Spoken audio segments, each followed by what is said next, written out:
Selamat datang dan selamat siang ya. Selamat datang di Tehminar by Kren.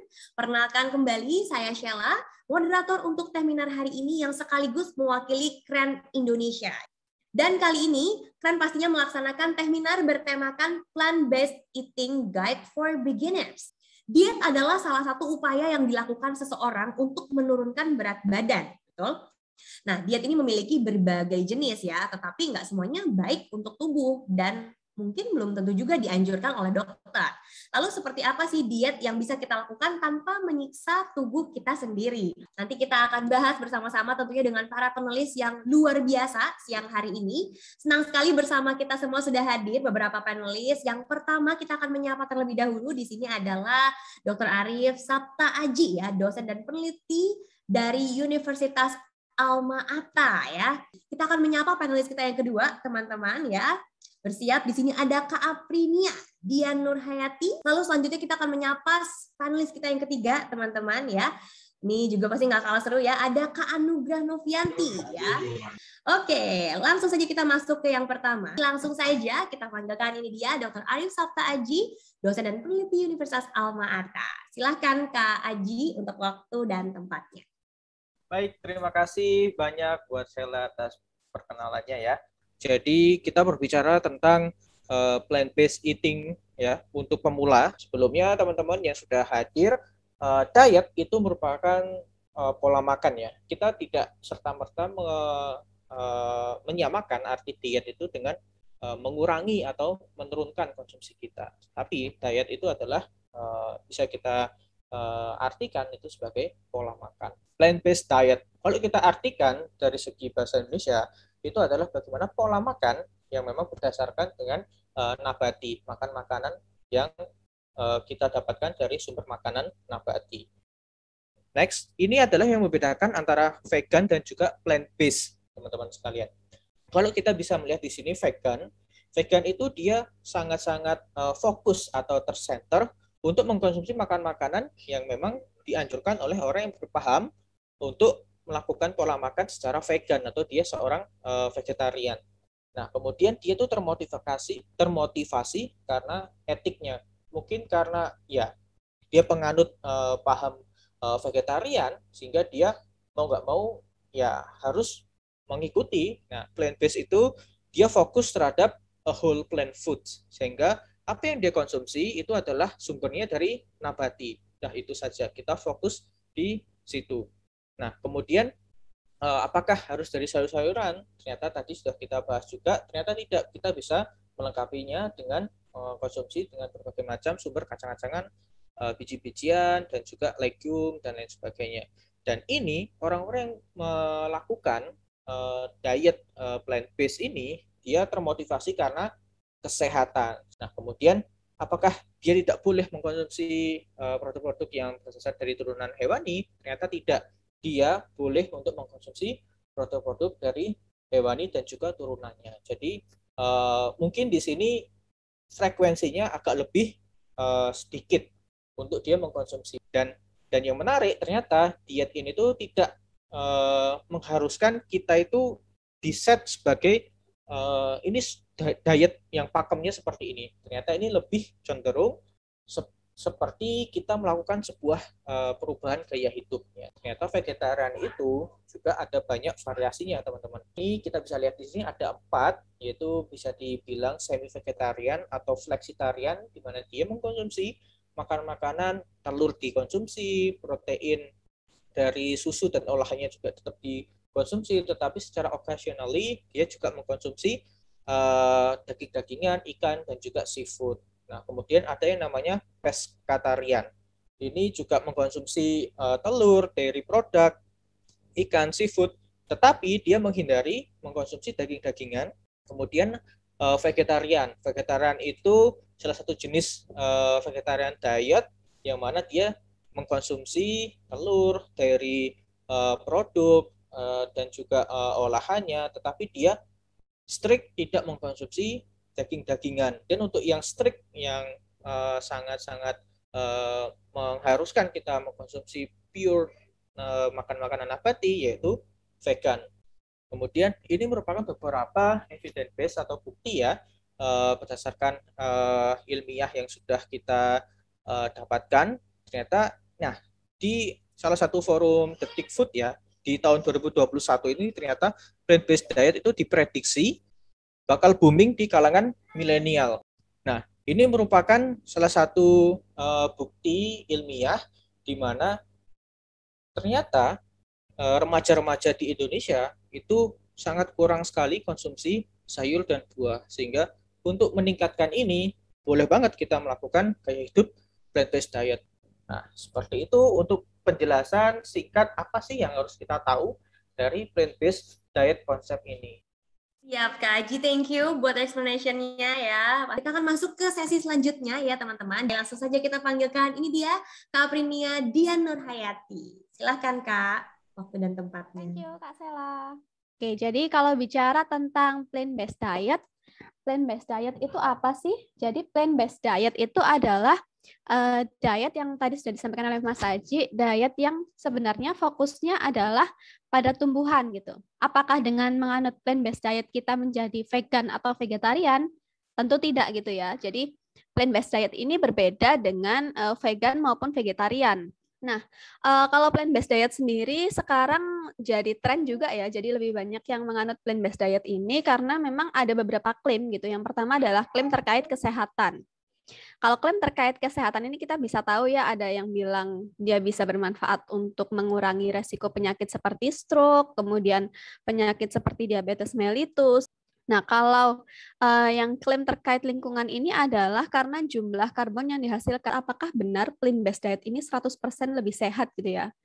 Nah, kemudian yang kedua, apakah plant-based diet ini memang tepat dan aman untuk kita terapkan? Nah, kemudian yang ketiga yang perlu kita jawab sebelum kita memulai suatu diet adalah apakah memang ada bukti ilmiah bahwa diet ini punya manfaat A, B, C, D, E gitu ya. Harapannya di sini nanti setelah ikut sesi kita gitu ya, tidak lagi ada diet A muncul lalu kita langsung ikut, tapi cek dulu, benar nggak sih ada bukti ilmiahnya atau cuman testimoni aja nih. Tadi pertanyaan pertama yang akan kita jawab adalah apakah plant-based diet memang 100% lebih sehat begitu ya? Pada faktanya, ketika kita lihat roti, apakah dia 100% sehat? Belum tentu. Kita lihat roti itu dia punya proses pengolahan mulai dari bakingnya dan lain-lain yang membuat dia beberapa jenis itu punya indeks glikemik yang tinggi. Apa itu indeks glikemik? Indeks glikemik adalah kemampuan suatu bahan pangan untuk menaikkan kadar gula darah kita. Hati-hati. Kenapa? Karena kalau gula darah kita naik dengan cepat, maka turunnya juga cepat juga. Bagaimana dengan jus? Kita sering bilang jus itu sehat ya. Tetapi hati-hati ketika kita mengkonsumsi jus dengan menambahkan gula secara berlebih. Jadi, apakah plant-based food selalu lebih sehat?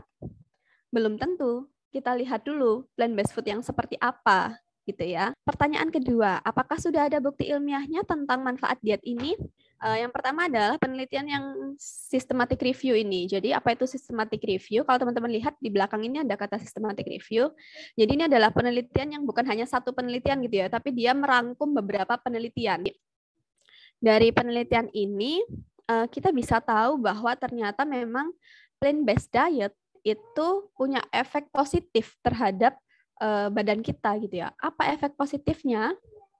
Nah, kalau teman-teman lihat di sini bahwa plant-based diet itu dia bisa memang mampu menurunkan, bisa dilihat ya kotak yang sebelah kiri merah itu, dia memang mampu menurunkan indeks massa tubuh. Artinya apa? Artinya berat badan kita lebih terkontrol gitu ya. Kemudian selain terkait dengan indeks massa tubuh juga bisa menurunkan berbagai penyebab kematian, terutama yang terkait dengan resiko obesitas, penyakit kardiovaskuler seperti penyakit jantung, kemudian penyakit darah tinggi, kemudian juga diabetes mellitus. Ternyata kita bisa memperbaiki kadar gula darah dalam tubuh kita, yang itu secara tidak langsung juga memicu perbaikan dari sensitivitas insulin kita.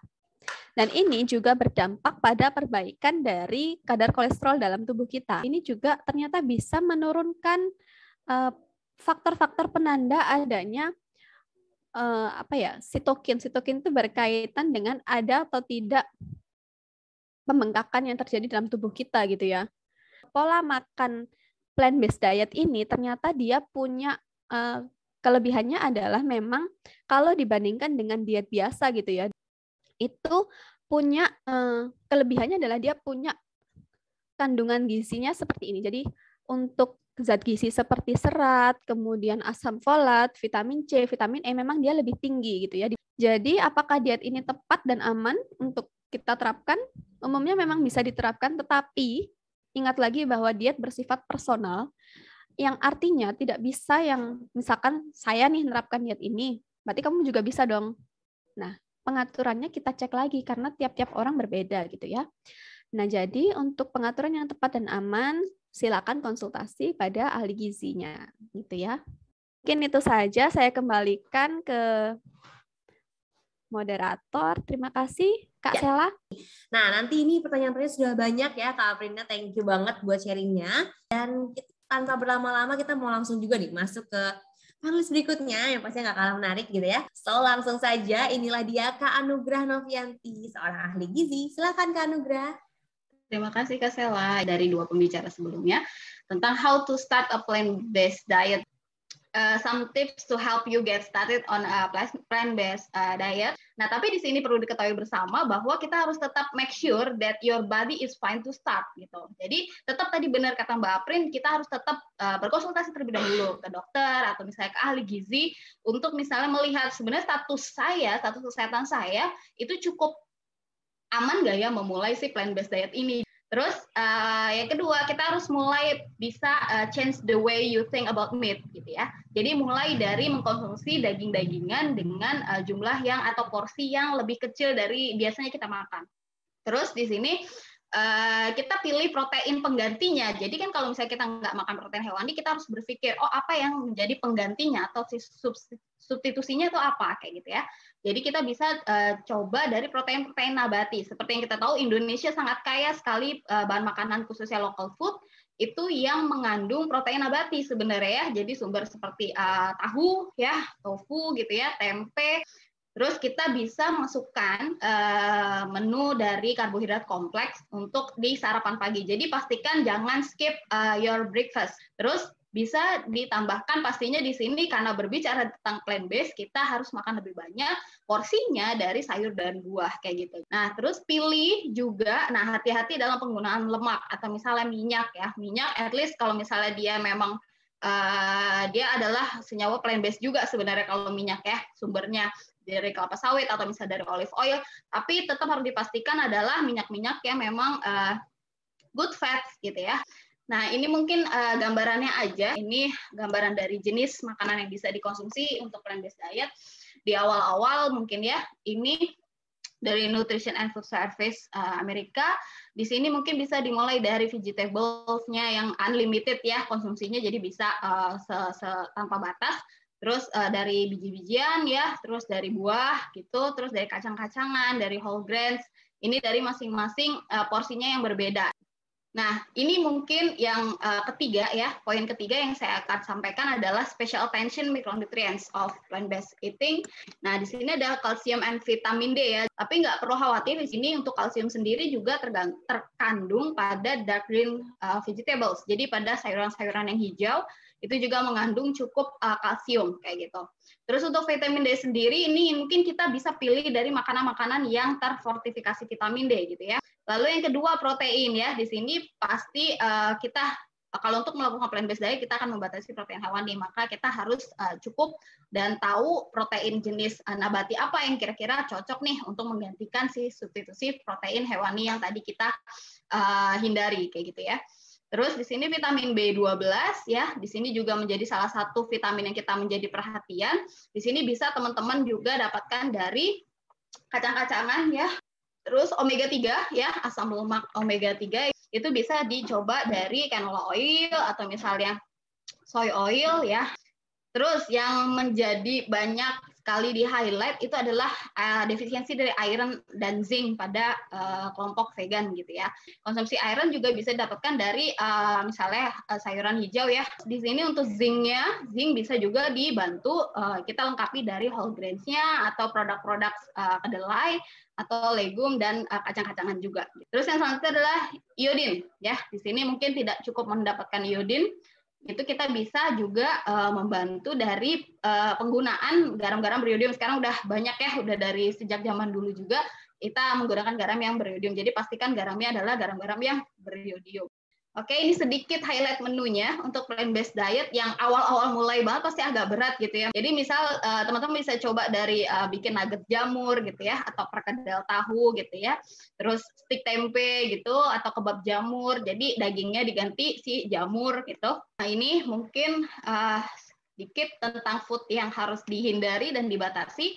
Ya pastinya di sini makanan-makanan yang sudah diproses ya, soda, jus, yang kemasan ya, yang apalagi mengandung tinggi gula atau karbohidrat yang memang kelihatan tinggi, package and convenience food ya, chips, crackers, terus food to minimize-nya ini beberapa jenis protein ya atau dairy yang mungkin harus dibatasi. Oke, dan satu lagi ini apa yang boleh dan tidak boleh ya dilakukan pada saat melakukan plant-based eating. Yang pertama adalah kita harus memvariasikan menu makanan kita ini menjadi salah satu pedoman dalam gizi seimbang juga. Nah, terus di sini juga pastikan kita konsumsi cukup serat ya dari sumber sayur dan buah gitu. Terus kita harus do check calorie and food labels again ya. Dan pastinya di sini jangan lupakan portion size-nya ya. Terus jangan sampai kita terjebak nih dalam karbohidrat trap. Jadi jebakan jadi karbohidrat. Terus jangan juga terlalu terkesan healthy oils itu atau kayak canola, sunflower kayak gitu. Wah, ini healthy banget nih, terus dipakai seenaknya gitu ya, buat kayak misalnya dressing, salad, segala macam. Terus kayak misalnya minyak-minyak goreng yang lainnya tidak dianggap sehat gitu. Tapi pemakaiannya cukup banyak ya, itu sama aja, itu akan menyumbang kalori juga sebenarnya, kan sama-sama minyak sebenarnya. Jadi dari saya, terima kasih. Wassalamualaikum warahmatullahi wabarakatuh. Ya, Waalaikumsalam. Thank you Kak Anugrah ya buat sharingnya.